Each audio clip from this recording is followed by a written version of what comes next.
The $3,000 Louboutin heel hit Amara's ribs before she even saw it coming. She crashed into the designer display stand, Christmas ornaments shattering around her as she hit the ground, her dress tearing, her elbow splitting open against the metal edge. For a moment, the entire Gangnam luxury mall went silent. Amara looked up from the floor, blood trickling down her arm, at the man standing over her with contempt twisting his features. Marcus. Her ex-fiancé. The man who'd stolen everything from her 3 years ago. Stay down where you belong, you worthless, Marcus snarled.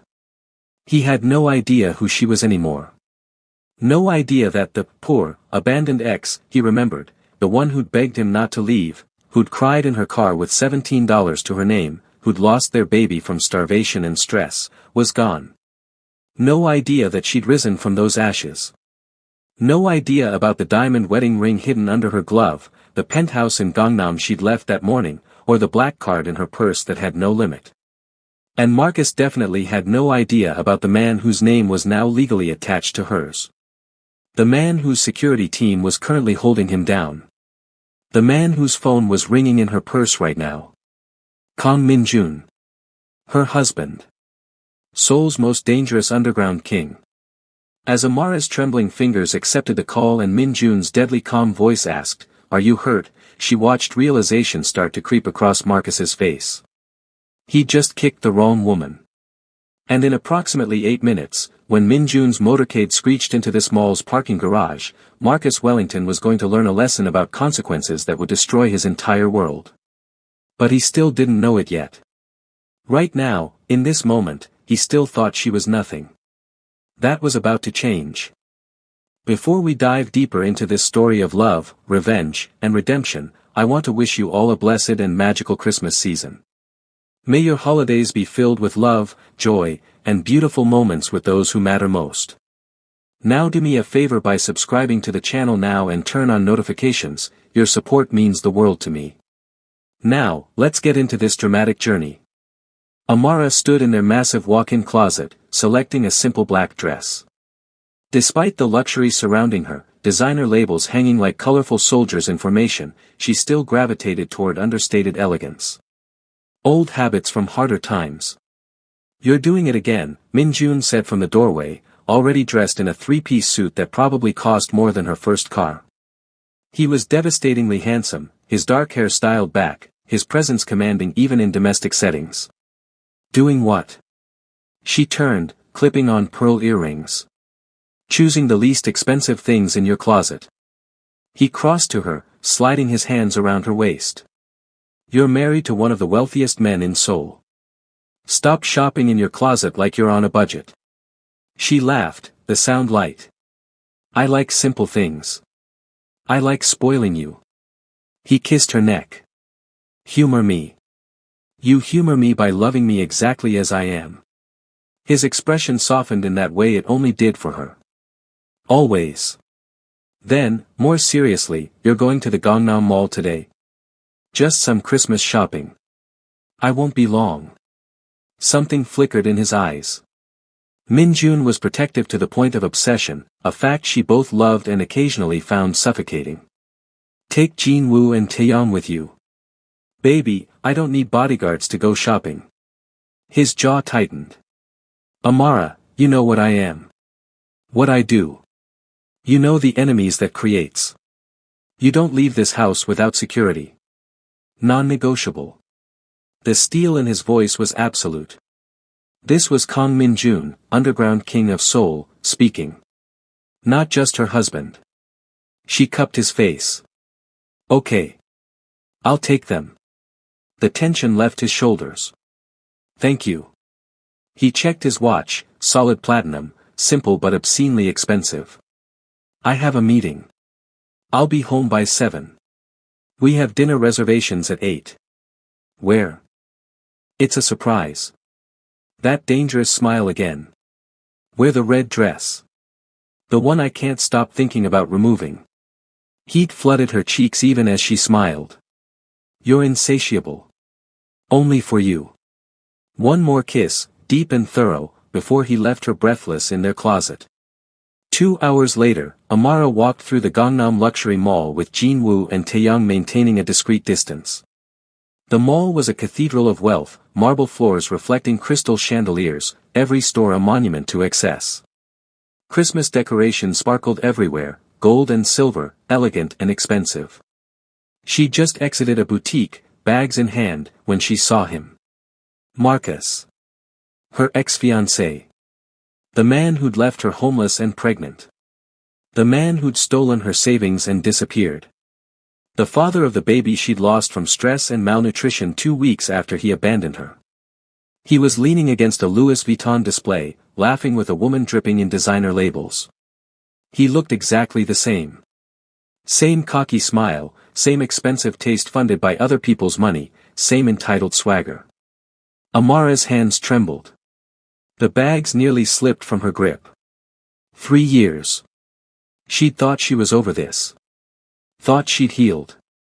But seeing him brought everything back. The pain. The betrayal. The nights crying in her car. The morning she woke in a pool of blood, losing the baby alone. She should walk away. Turn around. Leave. But her feet were rooted to the marble floor. Marcus looked up. Their eyes met. For a moment, nothing. Then recognition flashed across his face, followed by shock, then something uglier. Contempt. He whispered something to the woman, then started walking toward Amara.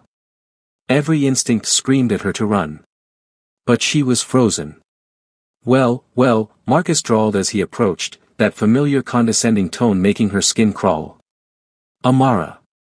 Didn't expect to see you here. Thought you'd be at the thrift stores where you belong. She found her voice. Marcus. I have nothing to say to you. What's wrong? Still bitter. He looked her up and down, his expression mocking. Though I see you've cleaned up a bit. Found some desperate man to pay your bills. That's always been your talent, hasn't it? Playing victim until some fool takes pity on you. The words hit like physical blows. Jinwoo and Taeyong were moving closer, sensing trouble. You left me with nothing, Amara said quietly, hating how her voice shook. You stole everything from me. Marcus laughed, loud enough to draw attention. Stole. Baby, I liberated myself from a parasite. Best decision I ever made. You were always so needy, so pathetic. Expecting me to take care of you like you couldn't handle your own life. I was pregnant. With your child. Was I supposed to care? His eyes were cold. I told you from the beginning I didn't want kids. You probably got pregnant on purpose, trying to trap me. Thank God I got out when I did. Amara's vision blurred with tears she refused to let fall. The woman Marcus had been with approached, linking her arm through his possessively. Is this her? The woman asked, looking Amara up and down with barely concealed disgust. The ex you told me about. The one who stalked you. Stalked? Amara's voice rose. I never. Don't make a scene, Marcus cut her off. You're embarrassing yourself. As usual. He turned to leave, dismissing her completely. Something in Amara snapped. 3 years of pain, of rebuilding herself from nothing, of nights wondering why she hadn't been enough. You destroyed me, she said, her voice breaking. I lost everything because of you. Our baby died because. Marcus spun back, his face twisted with rage. Don't you dare try to guilt me with that lie. It's not a lie. I lost our baby because I was starving and homeless and. Shut up. He moved toward her aggressively. Jinwoo stepped between them instantly, his hand inside his jacket where Amara knew he kept his gun. Taeyong had his phone out, likely calling Minjun. Marcus barely glanced at them. What, you hired some Asian muscle to make you feel important? How much are you paying these guys to pretend you matter? Sir, step back, Jinwoo said in heavily accented English, his voice deadly calm. Or what? Marcus pushed forward. It happened so fast. Marcus shoved Jinwoo, trying to get to Amara. In the scuffle, his hand connected with Amara's shoulder, hard enough to send her stumbling backward. She hit a display stand, crying out as she fell, merchandise scattering, her bags flying. The mall went silent. Amara looked up from the floor, her elbow bleeding where it had hit the metal stand, her dress torn at the shoulder. Marcus stood over her, his face red with rage. "Stay down where you belong, you worthless." He didn't finish the sentence.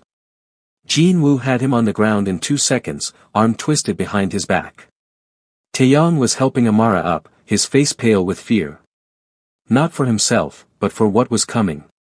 Because Min-jun was going to lose his mind. "Ma'am, are you hurt?" Taeyong asked in Korean, then English. "We need to get you home." "I'm fine," Amara whispered, but she wasn't. Her hands shook. Her elbow throbbed. But worse was the emotional wound ripped open, bleeding all over her carefully reconstructed life. Security guards rushed over. Marcus's girlfriend was screaming. Other shoppers had their phones out, recording. "Let me go!" Marcus shouted, struggling against Jinwoo's hold. "She's crazy. She attacked me." "Sir, we have video," one of the security guards said, gesturing to the mall cameras. "We saw everything. You assaulted this woman." "That bitch was harassing my boyfriend," the girlfriend shrieked. Amara's phone rang. Min-jun's name flashed on the screen.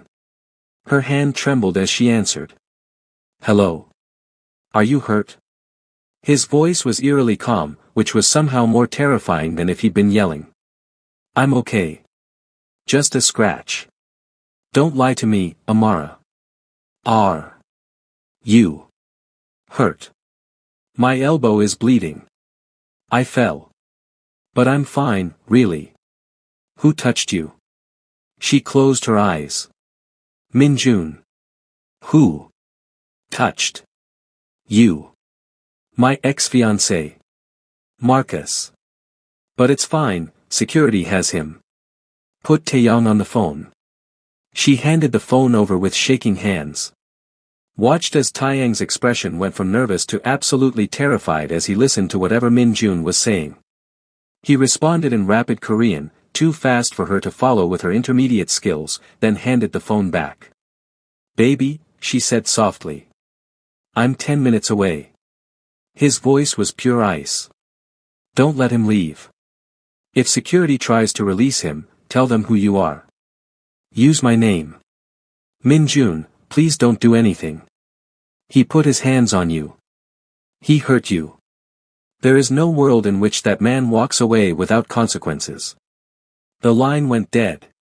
Amara looked at Jin-woo, still holding Marcus to the ground. At Taeyong, who'd positioned himself protectively beside her. At Marcus's girlfriend, screaming at security. At the crowd of people watching, recording, whispering. And she felt a cold certainty settle in her stomach. Marcus had no idea what he'd just done. If you're enjoying this story so far, please hit that like button and subscribe to the channel for more Afro-Korean romance stories. Drop a comment telling me what you think is about to happen when Min-jun arrives. Now, let's see what happens next. Mall security had separated everyone by the time Min-jun arrived. Amara sat in the security office, an EMT cleaning the scrape on her elbow. Taeyong stood guard at the door. Jin-woo was in a separate room, giving a statement. Marcus and his girlfriend were in yet another room, their angry voices occasionally audible through the walls. Then Min-jun walked in. He'd come straight from whatever meeting he'd been in, still in his suit, but there was nothing civilized about him now. His expression was carved from stone, his eyes absolutely black with fury. 6 of his men followed him, all armed, all wearing the same cold expression. The security guard stood up immediately, recognizing power when they saw it. But Min-jun only had eyes for Amara. He crossed to her in 3 strides, his hands cupping her face with devastating gentleness. "Let me see." "It's just a scratch," she whispered. His eyes traveled over her torn dress, the bandage on her elbow, the tear tracks on her cheeks. When he looked at her again, she saw murder in his eyes. "Who is he?" His voice was barely above a whisper. "Point him out. Min-jun, please." Let's just go home. It's not worth. Not worth it. His hand trembled against her cheek. You're bleeding. You're crying. Someone put their hands on you in violence. My wife. My woman. My everything. And you think it's not worth it? He switched to Korean, speaking to Taeyong in rapid-fire sentences. Taeyong bowed and left quickly. Mr. Kong, one of the security supervisors, approached nervously, clearly recognizing the name. We have the incident on camera. The man who pushed her is in the next room. We've called the police. Cancel it, Min Jun said flatly. Sir. The police won't be necessary. I'll handle this personally. The supervisor paled. Mr. Kong, we can't just. Min Jun pulled out his phone, made one call, spoke 3 sentences in Korean, then hung up. 30 seconds later, the supervisor's radio crackled. He listened, his face going white, then nodded. Yes, sir. Of course. The police have been notified it was a false alarm. This was Min Jun's soul. His city. His kingdom. Amara watched it all with a strange sense of detachment. This was the man the world feared. The underground king who controlled more of Seoul than most people realized. The man who could make people disappear with a phone call. And he was ready to burn the world down because someone hurt her. I want to see him, Min Jun said, still looking at Amara. The man who did this to you. I want you to show me. Baby, what are you going to do? He kissed her forehead, her cheeks, the tip of her nose. Gentle kisses at odds with the violence simmering beneath his skin. I'm going to make sure he never touches you again. That he never even thinks your name without terror. He's not worth it. You are worth everything. He pulled back, his eyes searching hers. Tell me about him. Tell me why I don't know about an ex-fiancé who clearly hurt you badly enough that you're shaking just from seeing him. She'd never told him the full story. Had given him the basics, abusive ex, hard times, moved to Korea for a fresh start, but not the details.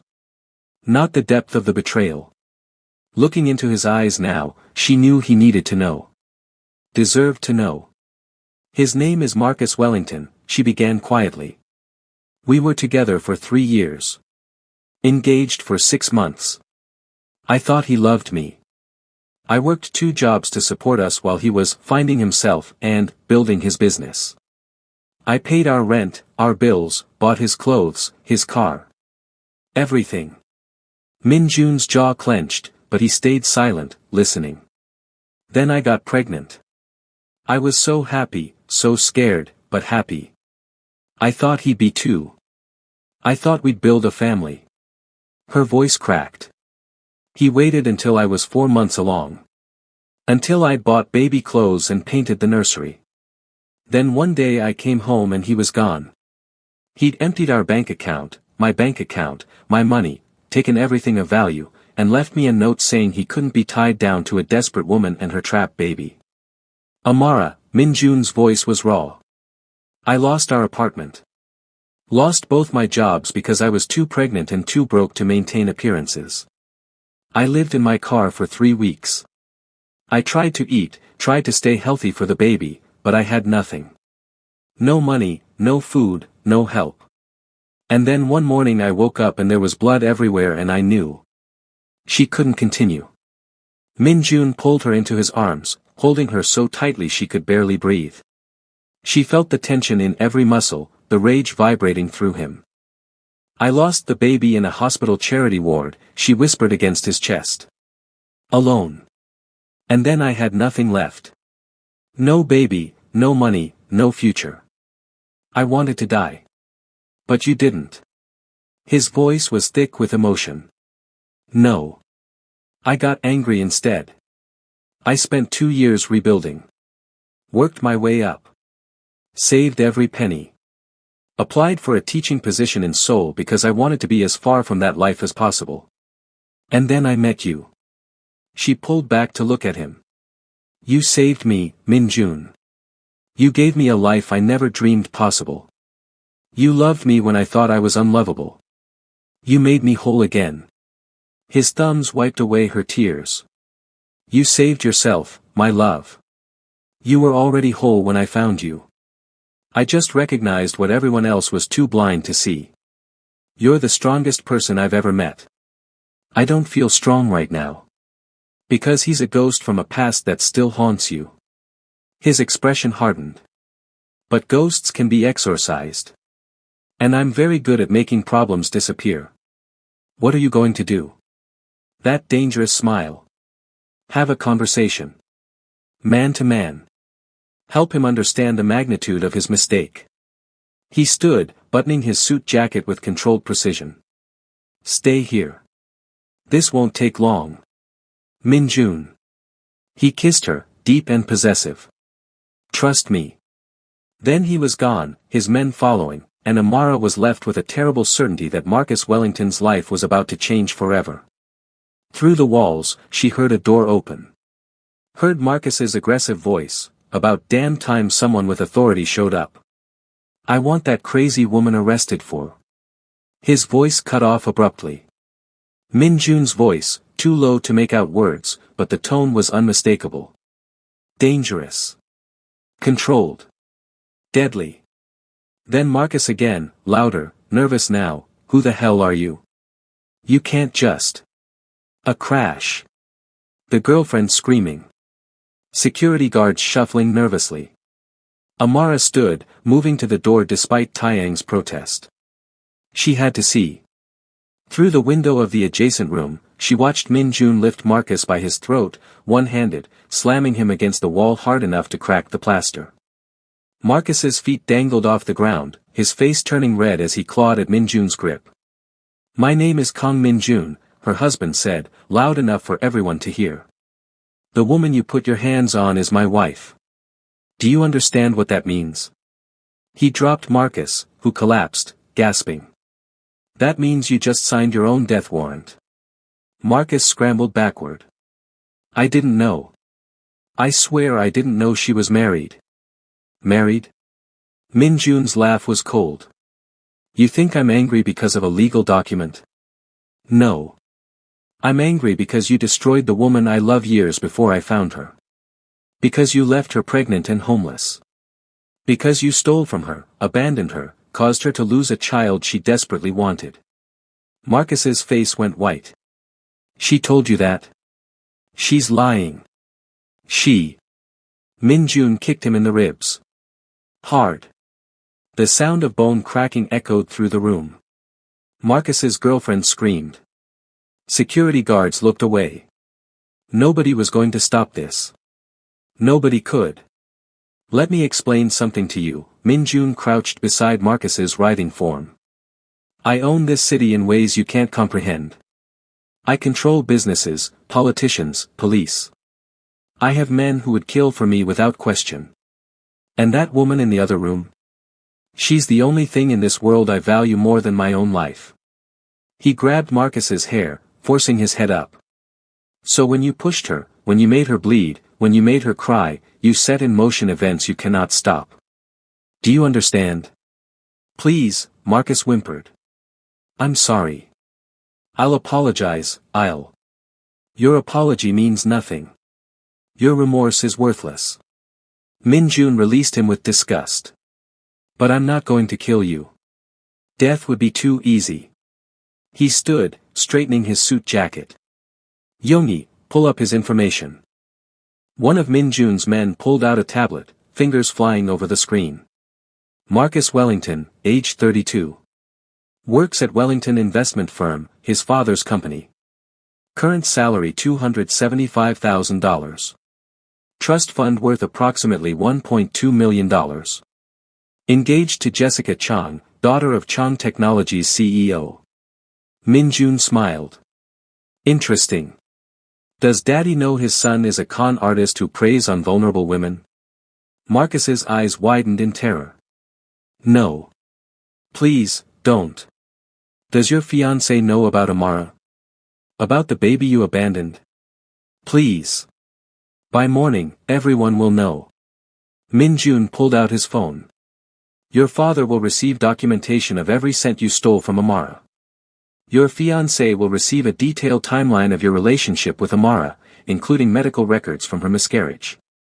Your employer, oh wait, that's your father too, will receive testimonies from 3 other women you've conned. Yes, I had you investigated in the last 20 minutes. Modern technology is remarkable. Marcus was sobbing now. You can't do this. You'll ruin my life. Your life. Minjun's voice dropped to a deadly whisper. You ruined hers. She lost a child. Lived in her car. Starved. Suffered. While you spent her money on whatever meaningless pleasures you desired. So yes, Marcus, I'm going to ruin your life. I'm going to take everything from you. Your job, your family, your fiancé, your reputation, your money. All of it. He leaned down one more time. And every time you lose something, every time you feel desperate and hopeless and worthless, I want you to remember the woman you kicked in a mall today. I want you to remember that your destruction came because you were foolish enough to hurt someone I love. Minjun straightened, addressing his men in Korean. They nodded, moving efficiently. Wait. Marcus struggled to his feet, clutching his ribs. What are you doing? You can't just. I can do anything I want. Minjun's smile was pure ice. Welcome to my world. Enjoy your stay. It's going to last the rest of your life. He walked out without looking back, leaving Marcus's pleas echoing behind him. When Minjun re-entered the room where Amara waited, his expression immediately softened. The monster disappeared, replaced by the man who loved her. Are you ready to go home? He asked gently. She should feel guilty. Should protest. Should tell him what he'd done was too much. But looking at him, remembering everything Marcus had taken from her, everything he'd destroyed. She felt only relief. Yeah, she whispered. Take me home. He gathered her carefully, as if she was made of glass, and carried her out of the mall. Behind them, Marcus's world was already beginning to crumble. And Amara let herself feel something she hadn't allowed herself in 3 years. Vindication. The drive home was silent. Minjun held her hand the entire time, his thumb tracing circles on her palm, his jaw still tight with residual anger. Amara watched Seoul pass by through tinted windows, the Christmas lights blurring into streams of color. I canceled our dinner reservation, he said quietly. That's okay. I'll make you something at home. Or we can order in. Whatever you want. I just want to be with you. His hand tightened on hers. You have me. Always. When they arrived at the penthouse, Minjun dismissed the staff, sent his guards to their posts, and led Amara to their bedroom. He unzipped her torn dress carefully, his fingers gentle on her skin. Shower with me? He asked softly. She nodded. Under the hot water, he washed her hair, his hands massaging her scalp with slow, soothing circles. He cleaned her wounded elbow with careful attention, pressed kisses to her shoulders, her neck, her temple. No urgency, no demand. Just tenderness. I'm sorry, she whispered. He turned her to face him, water streaming between them. For what? For never telling you the full story. For letting him affect me so much. For. Stop. His hands cupped her face. You have nothing to apologize for. Trauma doesn't have an expiration date. Pain doesn't disappear just because we want it to. You survived something devastating, and you're allowed to still carry scars. Tears mixed with shower water. I thought I was over it. Healing isn't linear, my love. It's messy and complicated, and sometimes we take steps backward. But you're not alone anymore. You don't have to carry this by yourself. He kissed her forehead, her cheeks, her lips. I've got you. I'll always have you. They stood there for a long time, just holding each other under the water, until Amara's trembling stopped and her breathing evened out. Later, wrapped in plush robes, they sat on their bedroom balcony overlooking Seoul. Minjun had ordered her favorite food, Korean fried chicken and tteokbokki from a place in Itaewon, and opened a bottle of expensive wine. Eat, he encouraged, putting choice pieces on her plate. You need your strength. She managed a few bites, more to please him than from actual hunger. What happens now? She asked. With Marcus? Min Jun's expression hardened. By tomorrow morning, his fiancée will have broken off their engagement. By noon, his father will have removed him from the company. By evening, his trust fund will be frozen pending investigation into fraudulent activities. Within a week, he'll be unemployable anywhere in his industry.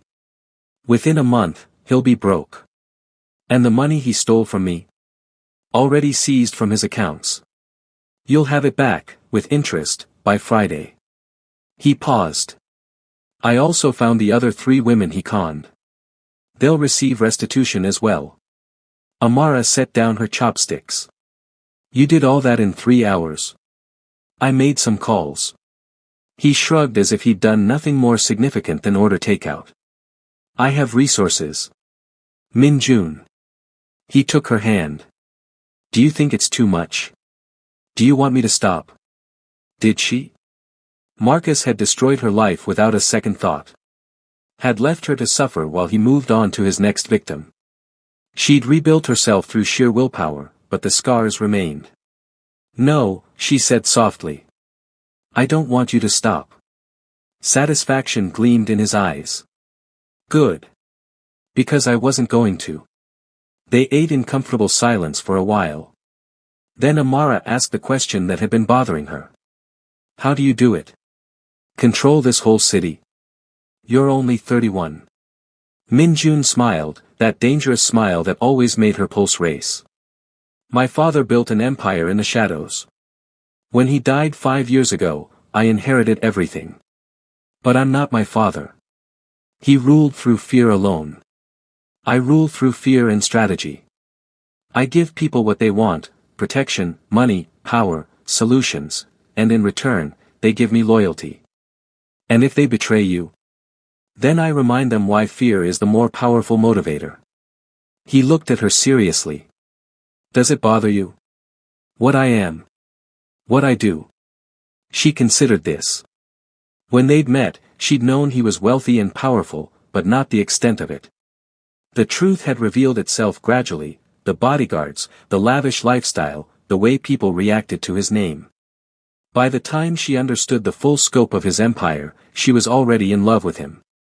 I won't pretend to love everything about your world, she said honestly. The violence, the danger, the moral gray areas. But I love you. And I know that everything you do, every terrible thing, it's to protect what you've built and the people you care about. You're not one of those women who fell in love with the danger and power, are you?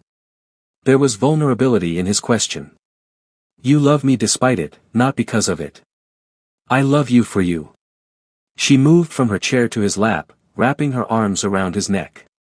The man who brings me coffee in bed every morning. Who learns English rom-com phrases to make me laugh. Who holds me when I have nightmares. Who makes me feel safe and cherished and valued. That's the man I love.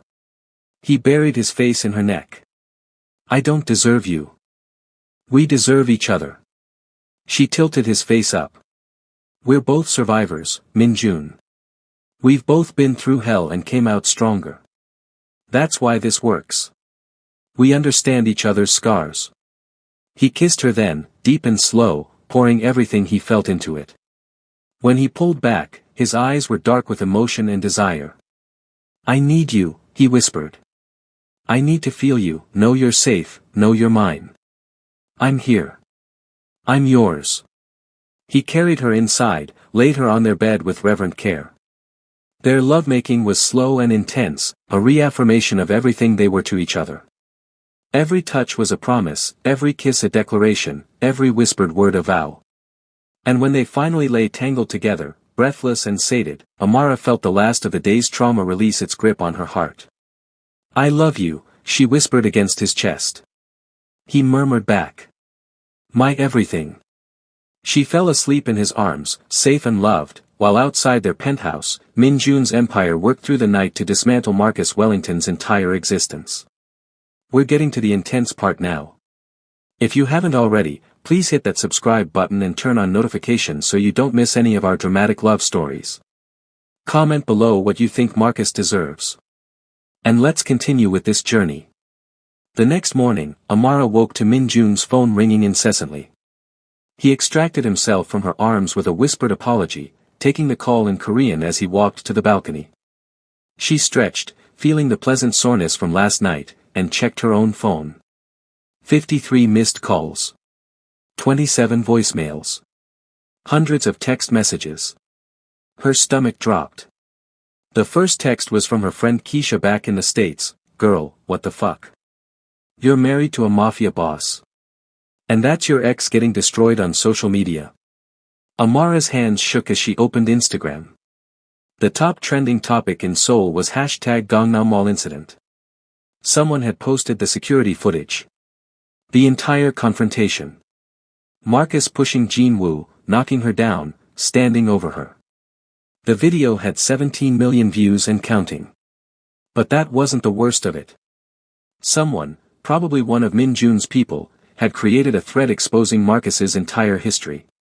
Bank statements showing the money he'd stolen from her. Medical records from her miscarriage. Testimonies from the other women he'd scammed. His engagement announcement next to a timeline proving he'd started dating Jessica while still taking Amara's money. The internet was eviscerating him. Worse, someone had leaked Min Jun's identity. Photos of them together, their marriage certificate, articles about Kang Min Jun's empire and influence. Oh God, Amara whispered. Min Jun returned, his expression grim. You've seen it. The whole world has seen it. Min Jun, your identity was going to come out eventually. He sat beside her, taking the phone from her trembling hands. I'm not concerned about that. I'm concerned about how you're handling this. Everyone knows everything. About Marcus, the baby, my past. And they're on your side. He showed her his own phone. Look at the comments. Look at how people are responding. He was right. Thousands of comments poured in, overwhelmingly supportive. That man is trash. She deserves better and clearly found it. A mafia boss husband with revenge on his mind. That's the dream right there. The way he picked her up and carried her out. That's love. Marcus Wellington trending for being exposed as a con artist. Good. Rot in hell, buddy. Amara, if you see this, you're a queen. Hold your head high. The fact that he kicked a pregnant woman he abandoned and then got shocked when her husband ruined his life. The audacity. More texts came through. From former colleagues, friends, even some of Min Jun's business associates offering support. How are you so calm about this? Amara asked. Min Jun shrugged. Because controlling the narrative is part of controlling power. Yes, people now know I'm your husband. They know what I am. But they also know that I protect what's mine with absolute ruthlessness. That's not bad for my reputation, it's reinforcement. His phone rang again. He glanced at the caller ID and smiled coldly. Speaking of which. He answered in Korean, listened for a moment, then switched to English for Amara's benefit. Mr. Wellington. Yes, the senior Mr. Wellington. Thank you for calling. He put it on speaker. Mr. Kang, an older man's voice, tight with fury and fear, came through. I'm calling to discuss my son. There's nothing to discuss. Your son assaulted my wife. Actions have consequences. He made a mistake. A regrettable mistake, certainly, but ruining his entire life. He ruined her life first. I'm simply returning the favor. What do you want? Money? A business deal? Name your price to make this go away. Min Jun's eyes met Amara's. You think I can be bought? Everyone can be bought, Mr. Kang. I've been in business 40 years. I know how this works. Then let me educate you on how my world works. Min Jun's voice went cold.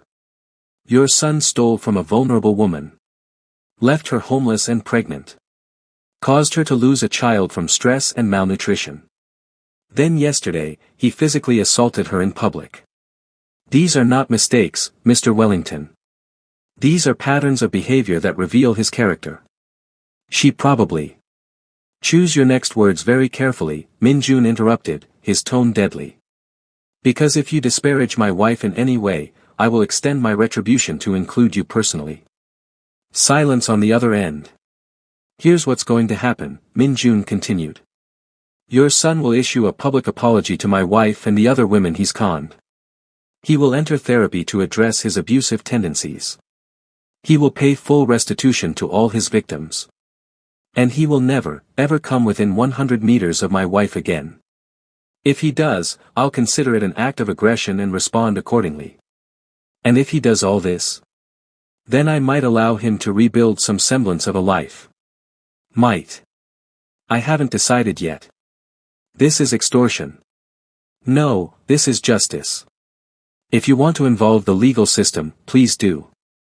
I have excellent lawyers and more than enough evidence to have your son imprisoned for fraud, theft, and assault. The choice is yours.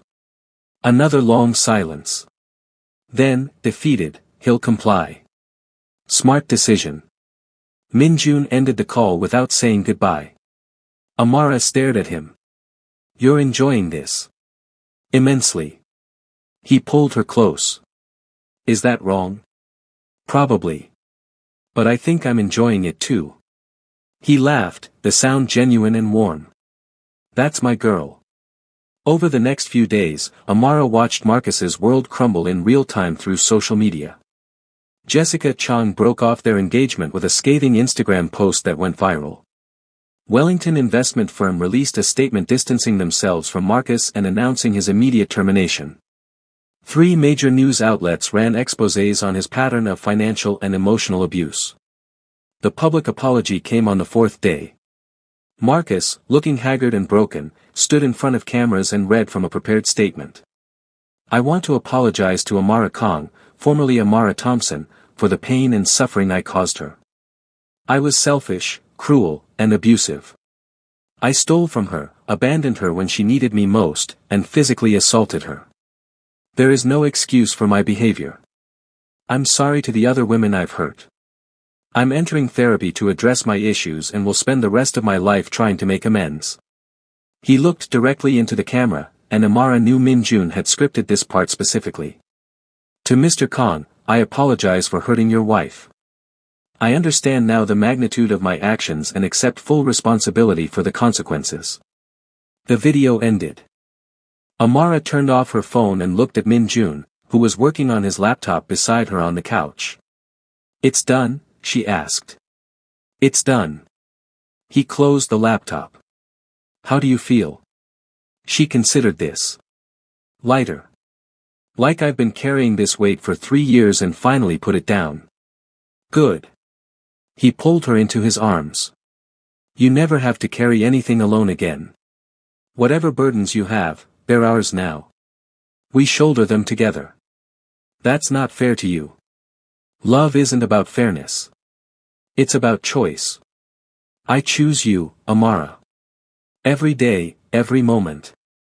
I choose you. She kissed him, pouring 3 years of pain and healing and gratitude into it.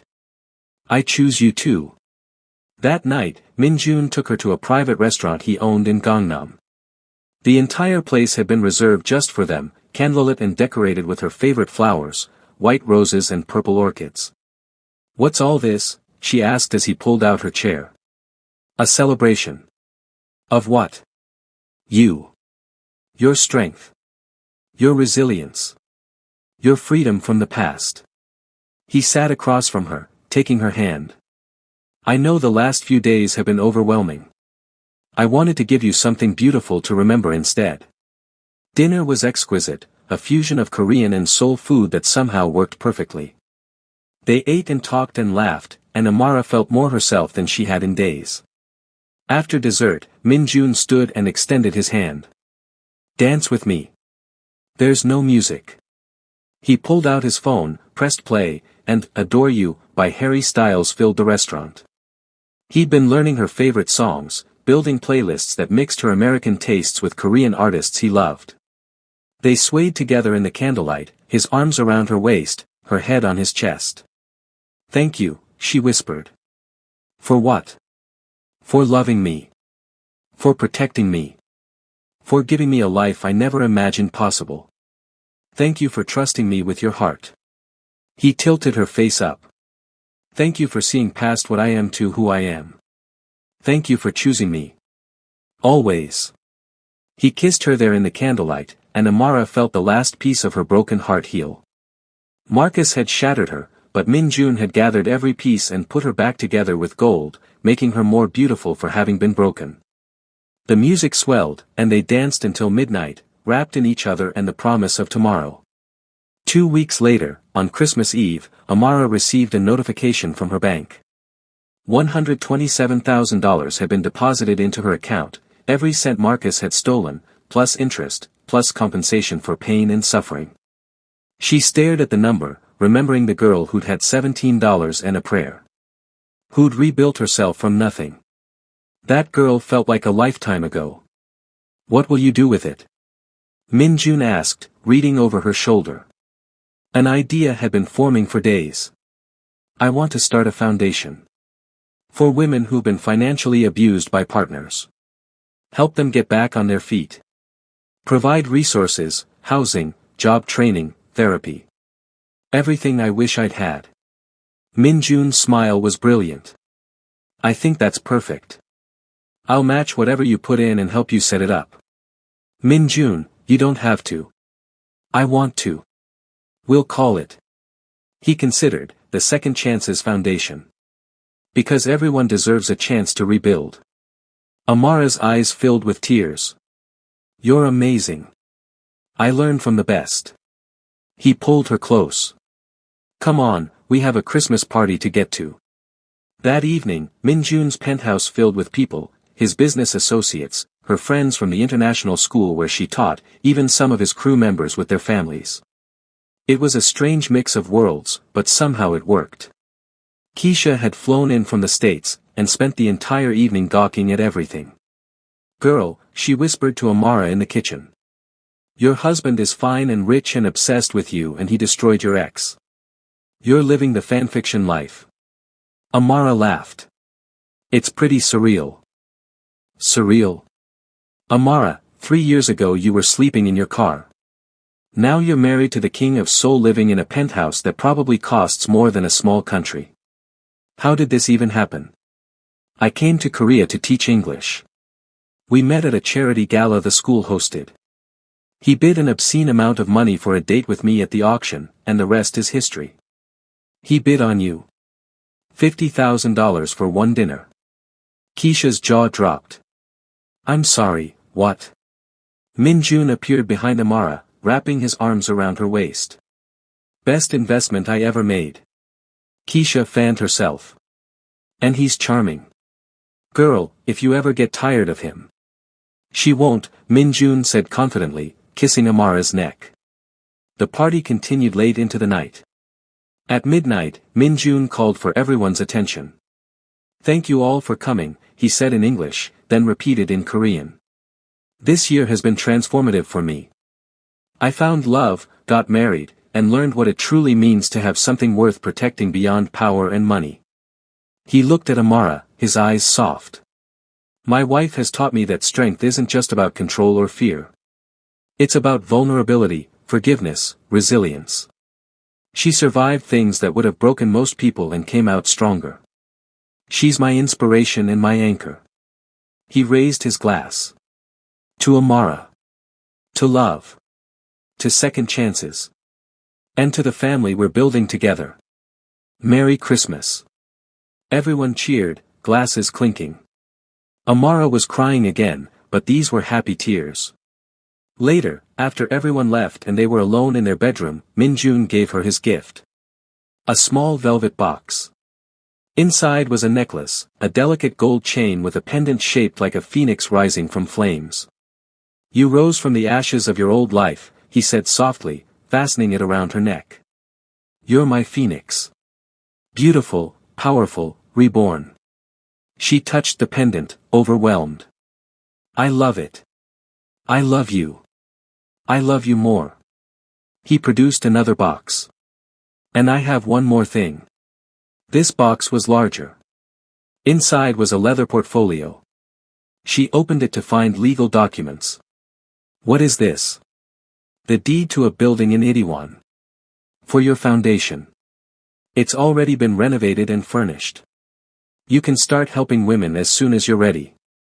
Amara couldn't speak. Couldn't breathe. Min-jun, this is too much. It's not enough.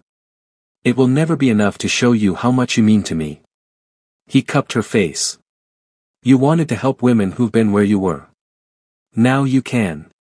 Turn your pain into purpose, my love. Change lives the way you changed mine. She kissed him through tears, thanking him wordlessly for seeing her, understanding her, empowering her. They made love slowly that night, savoring each other, celebrating how far they'd come and the future stretching ahead. As Amara lay in Min-jun's arms afterward, watching snow fall on Seoul through their bedroom windows, she thought about the journey that brought her here. The pain of betrayal. The darkness of loss. The slow climb back to herself. The unexpected love that changed everything. Marcus had tried to break her. Had taken everything and left her with nothing. But she'd survived. She'd rebuilt. She'd risen. And now she was here, in the arms of a man who would burn the world down to keep her safe, starting a foundation to help other women rise from their ashes. What are you thinking about? Min-jun murmured, half asleep. How grateful I am. For all of it. Even the bad parts, because they led me to you. I'm the grateful one. He tightened his arms around her. You gave me something I never thought I'd have. A home. Not a house or a penthouse, but a real home. A place I want to return to every night. A person who makes me want to be better. You are better. You're the best man I know. He laughed softly. I'm a criminal, my love. You're my criminal. And you have a good heart, even if you hide it under layers of intimidation and designer suits. Only for you. Everyone else gets the intimidation. She smiled against his chest. I can live with that. They drifted to sleep as Christmas morning dawned, two survivors who'd found each other against all odds, building a life from the ruins of their pasts. 3 months later, the Second Chances Foundation opened its doors.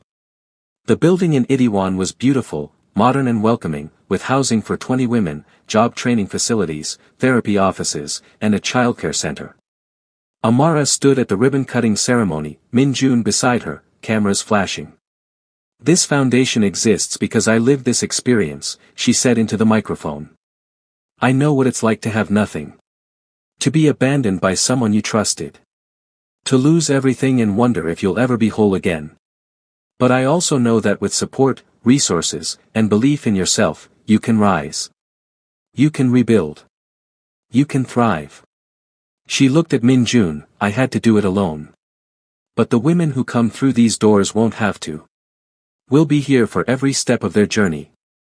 The first resident moved in that afternoon, a woman named Mina who'd been left homeless with 2 kids after her husband emptied their accounts and disappeared.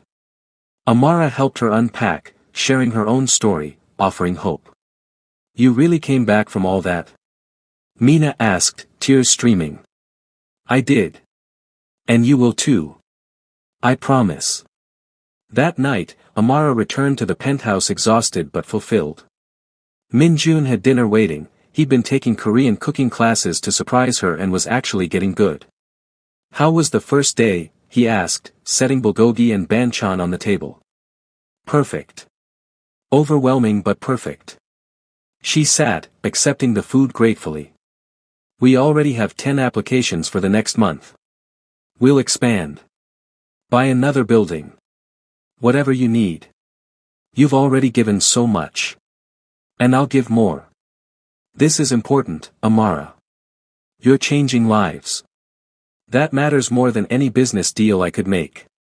She reached across the table for his hand. Have I told you today that you're amazing?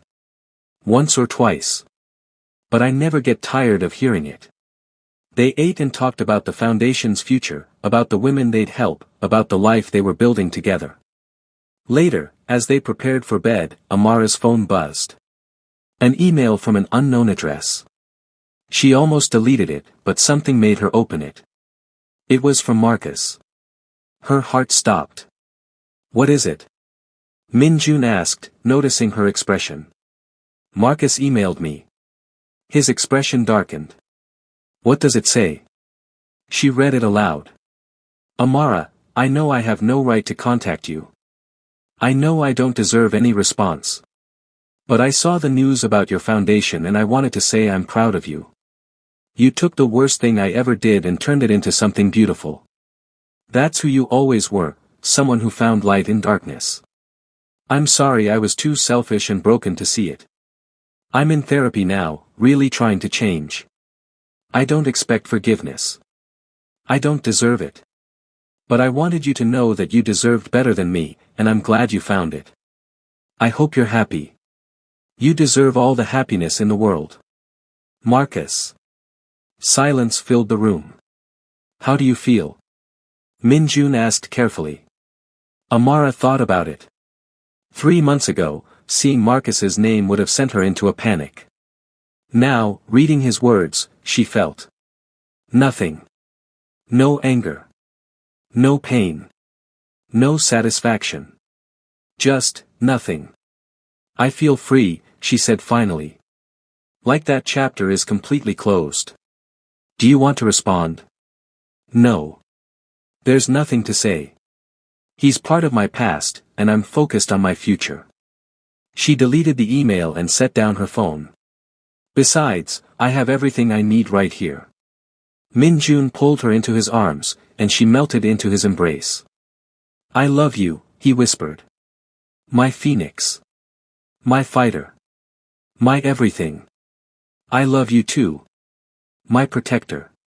My partner. My home. They stood there in their bedroom, the Seoul skyline glittering outside, holding each other and the future they were building. Amara had been broken. Abandoned. Destroyed. But she'd risen. And in rising, she'd found love, purpose, and a power she never knew she possessed, the power to transform pain into hope, not just for herself, but for every woman who'd walk through her foundation's doors. Marcus had kicked her in that mall, thinking she was still the broken woman he'd left behind. He couldn't have been more wrong. She was Amara Kong now.